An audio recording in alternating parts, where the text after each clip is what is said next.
অনেকেই আশুরার দিনটিকে ওয়াজ মাহফিল, তাবারক বিতরণ আর ভালো খাওয়া-দাওয়ার মধ্যে সীমাবদ্ধ করে ফেলেছে।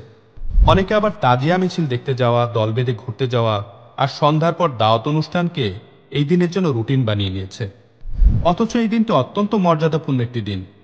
এই দিন আল্লাহ তাআলা একটি জাতির তাওবা কবুল করেছেন। আমাদের জন্যও তিনি এই দিন তাওবা কবুল করার বিশেষ ঘোষণা দিয়ে রেখেছেন। তাই আমরা যেন দিনটিকে অনর্থক কাজে নষ্ট না করি, রোজা রাখি এবং তাওবা ইস্তেগফারে বিশেষভাবে মনোযোগী হই। আলী রাদিয়াল্লাহু আনহুকে এক ব্যক্তি প্রশ্ন করেছিল, রমাদানের পর আর কোন মাসে আপনি আমাকে রোজা রাখার আদেশ করেন? তিনি উত্তরে বলেন, এই প্রশ্ন এক সাহাবী ও রাসূলুল্লাহ সাল্লাল্লাহু আলাইহি ওয়াসাল্লামকে করেছিলেন। তখন আমি তার কাছে উপস্থিত ছিলাম। উত্তরে রাসূলুল্লাহ সাল্লাল্লাহু আলাইহি ওয়াসাল্লাম বলেছিলেন, রমাদানের পর যদি তুমি রোজা রাখতে চাও তবে মুহররম মাসে রাখো, কারণ এটি আল্লাহর মাস। এ মাসে এমন একটি দিন আছে যে দিনে আল্লাহ তাআলা একটি জাতির তাওবা কবুল করেছেন এবং ভবিষ্যতেও অন্যান্য জাতির তাওবা কবুল করবেন।